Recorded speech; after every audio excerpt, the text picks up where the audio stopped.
आज हम लोग एक बहुत ही इंटरेस्टिंग विषय पे बात करेंगे।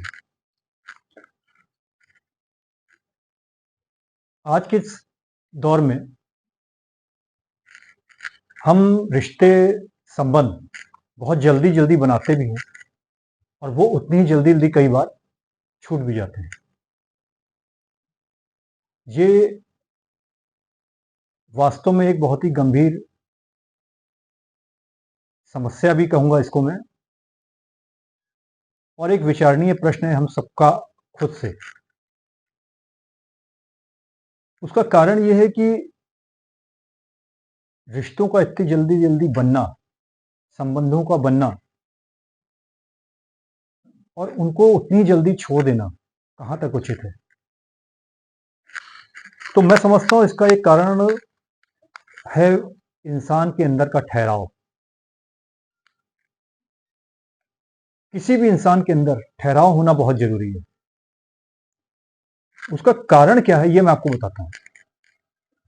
देखिए, कोई भी संबंध होता है या कोई भी रिश्ता जब हम बनाते हैं ना, तो कभी एक तरफा नहीं होता, दो तरफा होता है। और हम इंसान हैं, तो कई बार ऐसा होता है कि जो हम कहते हैं वो सामने वाला नहीं समझ पाता, और कई बार सामने वाला जो कहता है वो हम नहीं समझ पाते।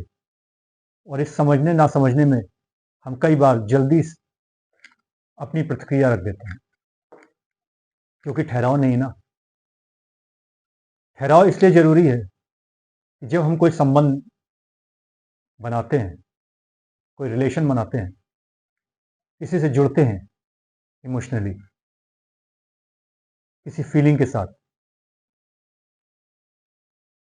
तो उसमें जब भी हम एक दूसरे से आपस में कोई भी बात करते हैं, संवाद करते हैं, कोई डायलॉग करते हैं, तो ये बहुत जरूरी है कि हमारी वो बात 3 स्टेप्स के बाद हमारे पास वापस आए।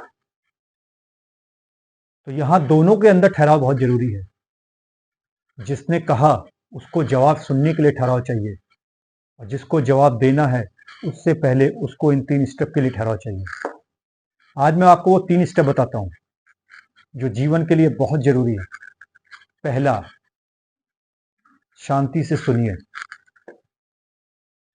क्योंकि जब तक आप सुनेंगे नहीं तब तक आप समझेंगे नहीं। तो पहले सुनिए शांति से, फिर उसको समझिए कहा क्या गया है।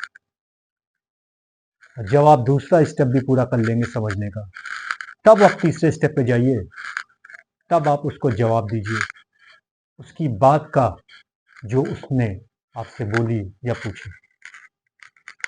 और यकीन मानिए, तीनों स्टेप में जो ठहराव चाहिए, जो व्यक्ति भी उसको देता है, उसके संबंध, रिलेशंस, उसके रिलेशनशिप बहुत दूर तक और बहुत लंबे समय के लिए चलते हैं। अप्स एंड डाउन आते रहेंगे, लेकिन संबंधों में दरार नहीं आएगी, संबंध नहीं छूटेंगे। इसलिए हमेशा जीवन में इस चीज को अपने अंदर बैठा लीजिए कि जीवन में एक ठहराव बहुत जरूरी है संबंधों को बचाने के लिए। मेरी इस बात को विचार जरूर करिएगा और फायदा भी उठाइएगा। ठीक है।